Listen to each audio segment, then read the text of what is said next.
નમસ્કાર વિદ્યાર્થી મિત્રો, સ્વાગત છે તમારું સ્કાયલાઇન એજ્યુકેશનમાં। આજે આપણે જોઈશું ધોરણ 11 નામાના મૂળ તત્વો પ્રશ્ન બેંક જુલાઈ 2024 માટેનું સોલ્યુશન। તો અહીં તમે પેપર જોઈ શકો છો। આ પેપર તમારે જો ડાઉનલોડ કરવું હોય તો એની લિંક હું ડિસ્ક્રિપ્શન બોક્સમાં આપું છું, ત્યાંથી તમે ડાઉનલોડ કરી શકો છો। વિભાગ એ એમાં આપેલા છે વિકલ્પો, તો આપણે એના સીધા જવાબ જોઈશું। તો પહેલો છે એમાં જવાબ આવશે એ, બીજામાં ઓપ્શન બી, ત્રીજાની અંદર ઓપ્શન સી, ચોથામાં આપણે જવાબમાં લખીશું ઓપ્શન સી, પાંચમામાં પણ ઓપ્શન સી, છઠ્ઠાની અંદર આપણે જવાબમાં આવશે ઓપ્શન સી, સાતમામાં પણ સી, આઠમું છે એમાં આવશે બે, નવમાની અંદર જવાબમાં લખો એ બિન આર્થિક, દસમામાં જવાબમાં લખો સી, 11માની અંદર એ, 12ની અંદર લખો ડી બરાબર।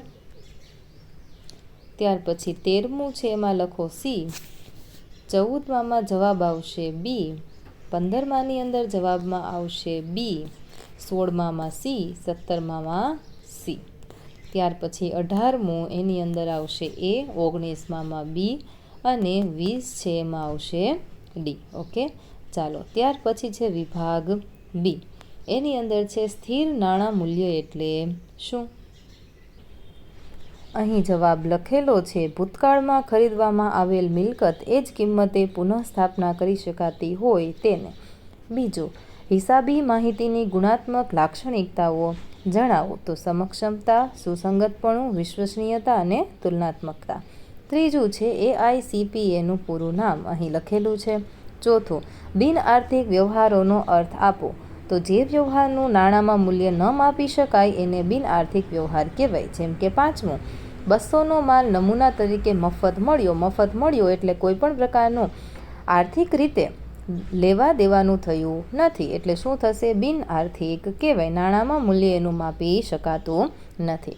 આર્થિક વ્યવહારનો અર્થ તો કે જે વ્યવહારનું નાણાંમાં મૂલ્ય માપી શકાય તેને આર્થિક વ્યવહાર કહેવાય। સાતમું, GSTનું પૂરું નામ ગુડ્સ એન્ડ સર્વિસ ટેક્સ। આઠમું, આવક પૂરતી વસેક ક્યારે લાગુ પડે? તો કે વસ્તુ અથવા સેવા અથવા બંનેની ખરીદી હોય ત્યારે। જાવક પૂરતી તો કે બંનેનું વેચાણ હોય ત્યારે। ત્યાર પછી 10મામાં આવશે સપ્લાય। 11મું, વસેક પરત જમા એટલે શું? તો કે ખરીદ પર મળેલ વસેકમાંથી વેચાણ પર ચૂકવવાપાત્ર વસેકમાંથી બાદ થાય ત્યારે। ત્યાર પછી 12મું, કોના દ્વારા કરવામાં આવે? તો કે કાઉન્સિલ દ્વારા। ત્યાર પછી 13મું, કયા પ્રકારના પૂર્તિ વ્યવહારમાં વસેક સરખે હિસ્સે વહેંચાય છે? 14મું, આંતરરાજ્ય પૂર્તિ વ્યવહાર એટલે શું? અને છેલ્લું, GST કાઉન્સિલના અધ્યક્ષ તરીકે કોણ કામગીરી કરે છે? તો કે નાણાં મંત્રી। ઓકે, ચાલો ત્યાર પછી આગળ વધીશું આપણે વિભાગ સી, પારિભાષિક શબ્દ સમજાવો। તો એમાં પહેલું છે નુકસાન, બરાબર। તો એ તમને અહીં તમારી બુકમાં જ આપેલું છે, બરાબર, આ રીતે તમારે સમજાવવાનું છે। ત્યાર પછી છે બીજું સ્ટોક। તો તમે અહીં જોઈ શકો છો 30 નંબર આપેલું છે માલનો સ્ટોક। ઓકે, ત્યાર પછી આગળ વધીશું તો લેણી હુંડી, અહીં છેલ્લે તમે જોઈ શકો છો, બરાબર, લેણી હુંડી આ અધૂરું છે, એનું બીજા પેજમાં આપેલું છે, એ પણ જોઈ લઈએ। તો અહીં આપેલું છે, બરાબર, એ લેણી હુંડીનો જવાબ છે। ત્યાર પછી દ્રશ્ય અને અદ્રશ્ય મિલકતોમાં આપણે વિભાજન કરવાનું છે। તો એમાં જોઈએ તો જમીન આપણને દેખાય, પ્લાન્ટ યંત્ર, વાહન અને ફર્નિચર આ શું છે? તો કે દ્રશ્ય મિલકત છે। બાકીના બધા તો કે અદ્રશ્ય, કોપીરાઇટ્સ અને ટ્રેડમાર્ક આપણને દેખાય નહીં એના માટે। નીચેની આવકોને મૂડી અને મહેસૂલી આવકમાં વર્ગ કરો। તો કે મૂડીમાંથી થતી આવકને મૂડી આવક કહેવાય। તો આપણી મૂડી કઈ કઈ કહેવાય? ચાલો ફટાફટ કમેન્ટમાં જણાવજો। ત્યાર પછી છે આર્થિક છે કે બિન આર્થિક તે જણાવવાનું છે। તો પૈસાની લેવડ દેવડ થઈ હોય તે આર્થિક, બાકીના બધા બિન આર્થિક। તો પહેલું છે 30,000નો માલ પારસ પાસેથી ખરીદ્યો, બરાબર, તો એમાં શું થશે? તો કે આર્થિક।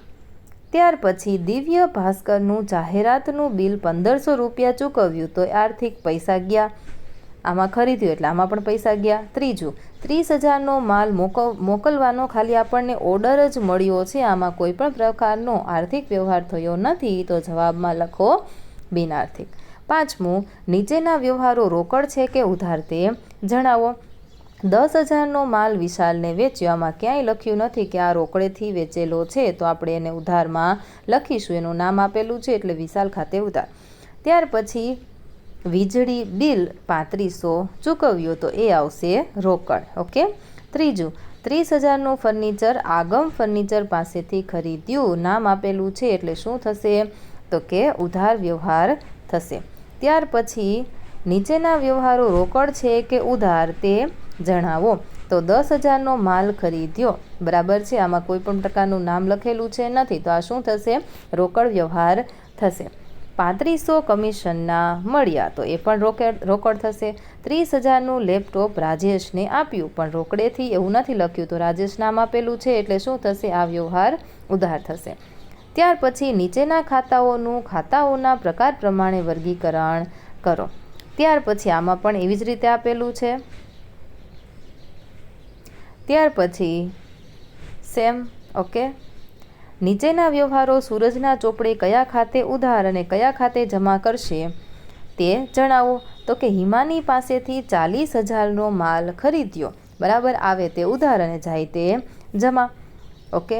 તો માલ આવે છે તો એ ઉધાર થશે અને કોના ખાતે જમા કરશો, ચાલો ફટાફટ કમેન્ટમાં જણાવો. બીજું છે યંત્ર સમારકામનું બિલ 3500 ચૂકવ્યું, તો રોકડેથી ચૂકવ્યું છે, બરાબર. ત્રીજું છે 30,000 બેંક ઓફ ઇન્ડિયામાંથી ઉપાડ્યા. ઓકે. ચાલો એવી રીતે અહીં તમને આપેલા છે કયા ખાતે ઉધાર અને કયા ખાતે જમા કરશો એ અહીં લખવાનું છે. ઓકે. આ બધી આમનોંધ છે એ આપણે લખવાની છે. એના જવાબ જો તમારે જોઈતા હોય તો આપણી ટેલિગ્રામ ચેનલમાં હું ફોટો પાડી અને મૂકી દઈશ, બરાબર, લેખિતમાં, એટલે તમારે ઉપાધિ નહીં. તો PDF ડાઉનલોડ કરવાની લિંક ડિસ્ક્રિપ્શન બોક્સમાં આપેલી છે. ઓકે. તો ત્યાંથી PDF ડાઉનલોડ કરી લેવી. વિડીયોમાં ખૂબ મજા આવી હોય તો વિડીયોને લાઇક કરો, તમારા મિત્ર સાથે વોટ્સએપ પર આ વિડીયોની લિંકને શેર કરી દેજો, કારણ કે એમને પણ સોલ્યુશન કરવું હશે. અને બાકીના બધા વિડીયો જોવા માટે ચેનલને સબસ્ક્રાઈબ કરવાનું ભૂલશો નહીં. અને હા, વિડીયોમાં ખૂબ મજા આવી હોય તો કમેન્ટ કરવાનું ભૂલશો નહીં. આ વિડીયોને અંત સુધી જોવા માટે તમારો ખૂબ ખૂબ આભાર.